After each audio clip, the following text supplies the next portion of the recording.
내가 초등학교 때는 초등학교가 죽겠고, 중학교 때는 중학교가 죽겠고, 대학 가면 대학이 죽겠고, 직장 다니면 직장이 죽을 것 같은 것입니다. 혼자 살면 혼자 사는 게 죽겠고, 결혼하면 결혼해서 죽겠고, 애 키우면 애 키운다고 죽겠고, 그러니까 맨날 죽겠다고만 합니다. 오늘은 중년 이후, 50대 이후에 더 잘 풀리는 사람들에 관하여 이야기를 해보겠습니다. 중년 이후에 얼굴이 피고 더 잘 나가는 사람들에게 공통점이 있습니다. 부와 가난은 대물림되다는 말이 있습니다. 안타깝게도 그런 경우가 많습니다. 출발 지점부터 다르니깐 당연한 거 아니냐고 생각하시겠죠. 네, 맞습니다. 그런데 더 중요한 것이 있습니다. 바로 습관입니다. 성공한 사람의 자녀는 성공의 습관을 배우고 실패한 사람의 자녀는 실패의 습관을 배웁니다. 지금까지 별로 건강하지도 행복하지도 못했다면 안타깝지만 앞으로도 그럴 확률이 높습니다. 이 말을 바꾸어서 말하면 습관만 바꾸면 선천적인 격차도 극복하고 지금까지 살아온 인생을 180도 바꿀 수 있다는 뜻입니다. 어릴 적에는 가난했지만 이후에 자수성가를 이루어내고 말년에 더욱 잘 풀린 수많은 사람들이 이를 증명합니다. 성공도 건강도 행복도 모두 습관입니다. 내 삶의 습관을 건강하고 성공한 행복한 사람들처럼 뜯어고쳐야 합니다. 머릿속의 사고방식을 완전히 개조해야 합니다. 이 습관을 바꾸려면 어떻게 해야 할까요?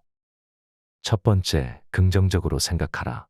성질내는 사람은 젊을 때나 늙어서나 성질내고 잔소리하는 사람은 평생 합니다. 습관이라는 게 잘 바뀌지가 않습니다. 바꾸려고 해도 작심삼일로 끝납니다. 이 삶의 습관을 바꾸는 것을 수행이라고 합니다. 쉽게 얘기하면 괴로워하는 것도 습관입니다.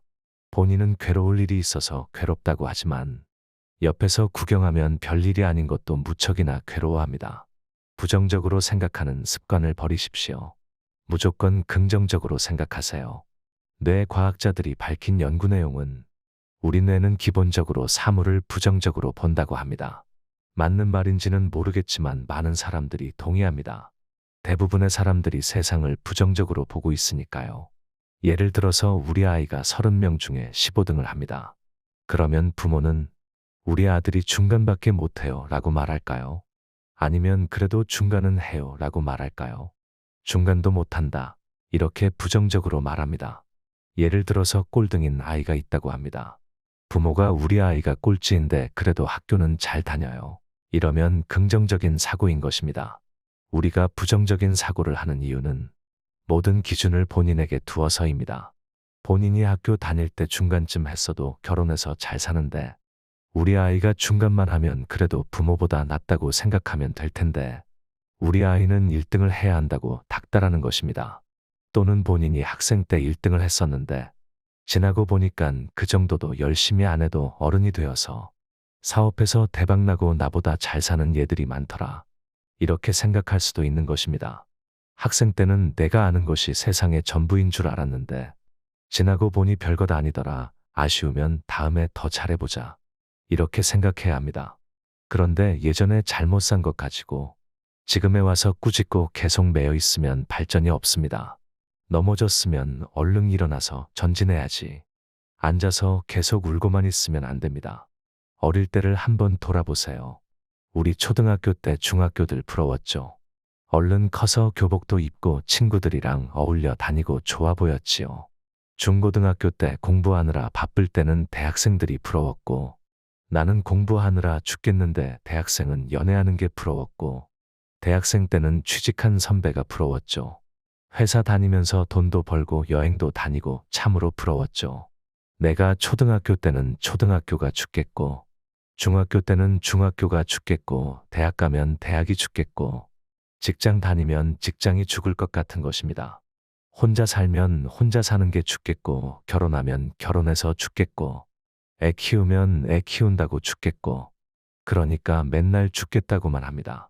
오지 않는 미래를 보고 남만 부러워하고 자신의 일은 걱정합니다. 그 시절에는 죽겠다고 해놓고 이제는 또 그리워합니다. 지금 생각해보면 초등학교 때, 사춘기 때, 대학생 때를 그리워합니다. 우리는 인생을 늘 거꾸로 놉니다. 60살이면 내가 벌써 늙었다고 하면서 내가 50만 됐어도 좋겠는데 하시지요. 그런데 70대이신 분한테 물어보세요. 내가 60만 됐어도 하십니다. 80된 분한테 물어보시면 70만 됐어도 하십니다.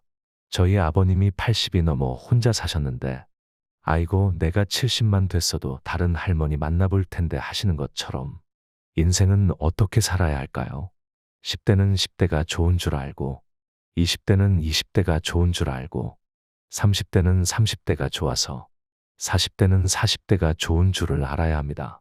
50대는 50대가 좋은 줄 알고 60대는 60대가 제일 좋은 줄 알아야 합니다. 60대면 애 키울 일도 없게 되고 회사에서 눈치 보고 승진해야 할 일도 없습니다. 그러니 좀 자유롭게 사시면 됩니다. 아이들도 많이 컸으니 신경 쓰지 않아도 됩니다. 나이 들면 좋은 점이 많이 있습니다. 우선 공부 안 해도 됩니다. 어릴 때 시험 치는 것 얼마나 힘들었습니까? 젊을 때는 집착만 하느라 고생하고 아이 키우는 것을 걱정했는데 이제 그런 신경 쓰지 않아도 됩니다. 그러니 60이 좋은 줄을 알아야 합니다. 두 번째, 과하지 말라. 인생은 60부터라는 말도 있습니다. 그런데 너무 욕심을 부려서 중년의 신체가 청춘이라고는 생각하지는 마세요. 나이 50, 60이 되면 청춘일 때와는 다르게 조금씩 버려야 합니다. 말을 줄여야 합니다. 젊을 때는 말이 많으면 입도 싸다, 말도 잘한다 이러지만 나이 들어서 말이 많으면 잔소리입니다. 이게 추합니다. 젊을 때는 욕심이고 야망이지만 늙어서는 노욕입니다. 깐깐함을 버리고 너그러워져야 합니다. 집착도 놓고 욕망도 놓아야 합니다.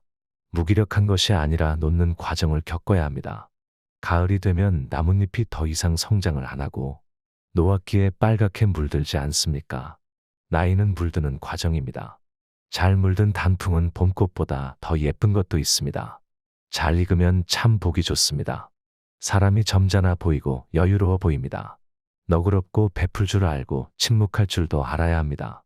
물끄러미 봐줄 줄도 압니다. 걸음걸이도 천천히 우아하게 점잖습니다. 잘 익으면 우아하게 연륜이 있어 보입니다. 그래서 스님한테는 젊다는 칭찬을 하지 않습니다. 여러분들 30대 젊은 중과 70 넘은 늙은 중, 두 분 중에 누가 편안해 보이십니까? 젊은 중은 똑똑해 보여도 사고가 날 위험이 있습니다. 불안합니다. 중은 약간 익어야 맛이 있습니다. 호박이 익어야 맛이 있는 것처럼요. 이런 식으로 늙음을 약간 즐길 줄 알아야 합니다. 본인이 90살까지 살 것이라고 정해놓지 말고 내일 죽어도 후회 없을 만큼 오늘을 살아야 합니다. 늙으면 몸이 아픈 게 정상입니다. 건강해야 한다고 생각하면 안 됩니다. 현실에 안 맞는 생각을 하면 걱정만 됩니다. 늙으면 다리가 아픈 것이 정상이고 눈이 잘 안 보이는 게 정상이고 잘 보이면 고맙다, 다행이다. 이게 특별한 케이스니까 고맙게 생각해야 합니다. 안 보이는 게 정상이에요. 이런 식으로 받아들여야 합니다. 절대로 욕심을 부리면 안 됩니다. 과식도 안 되고 과욕도 안 되고 과음도 과로도 안 됩니다. 젊을 때는 과로로 쓰러져도 며칠 휴식하면 되지만 늙으면 가을 날씨 어떤가요? 비가 오면 비 올 때마다 기온이 뚝뚝 떨어집니다. 봄에는 비가 한 번 올 때마다 따뜻해지는데 가을에는 비가 올수록 점점 추워집니다. 늙어서 과로하면 더욱 빠른 속도로 노화가 재촉됩니다. 늙어서는 무엇이든지 과하지 않도록 조정해야 합니다. 뭐든지 일도 적당히. 내가 원래 하루에 8시간씩 일했다면 이제는 6시간으로 줄여야 합니다. 이런 식으로 맞춰서 늙어가면 젊은 사람보다 훨씬 좋습니다. 건강하게 제 힘으로 사는 것이 가장 좋습니다. 숨 넘어갈 때까지 방 청소도 내가 하고 밥도 내가 해먹는 게 가장 큰 행복입니다. 한번 병원에 누워 있어 보세요. 남이 밥을 떠먹여주면 좋아 보이나요? 내 손보다 더 효자 없고 내 입보다 더 효자 없고 내 학문보다 더 효자가 없습니다. 그러니깐 내 몸이 가장 효자니깐 젊은 날 동안 신나게 사시고 늙어 병들어서 산소호흡기 붙여서 하루 이틀 더 살려고 욕심 부릴 필요 없습니다. 살아있을 때 죽으려고 자살하려는 생각하지 말고 살아있을 때는 삶을 만끽하고 때가 되면 기꺼이 죽어주는 게 좋습니다. 자꾸 옛날에 잘 나가던 때를 생각하면 경제적으로도 어렵고 몸도 안 따라주니 속상할 수도 있겠지만 우리나라에서는 걱정 없습니다. 미국에 가보니 병원비가 비싸서 치료도 못 받습니다. 우리나라는 돈이 없으면 정부가 거의 해결해 줍니다. 그러니 너무 걱정하지 마십시오. 젊을 때는 자기 가진 재능을 팔아서 돈 열심히 벌고 연세 60 넘으시면 강의를 하셔도 무료로 하시고 봉사도 하고 옆에 사람도 도와주고 내가 나서서 무슨 역할을 하기보다는 젊은 사람이 하도록 다른 사람이 빛나도록 도와주는 역할을 하면 훨씬 보람된 인생일 것입니다. 여러분의 습관을 점검해 보세요. 긍정의 습관을 가지고 계십니까? 부정의 습관을 가지고 계십니까? 행복하고 잘 풀리는 인생을 원한다면 그것을 위해 합당한 노력을 해야 합니다. 하루아침에 고쳐지는 쉬운 일은 아닙니다. 그러나 누구나 할 수 있습니다. 내일 당장이라도 끝날 수 있는 것이 인생이다 라고 생각해야 합니다. 지금 살고 있는 것이 얼마나 큰 복이고 행운인지 현재 주어진 인연과 내가 가진 조건에 감사해야 합니다. 내일 무슨 일이 생기더라도 만족할 만큼 오늘 하루를 부지런히 산다면 날이 갈수록 더욱 향기롭고 감사한 삶을 살게 될 것입니다. 항상 행복한 날 보내시길 바랍니다.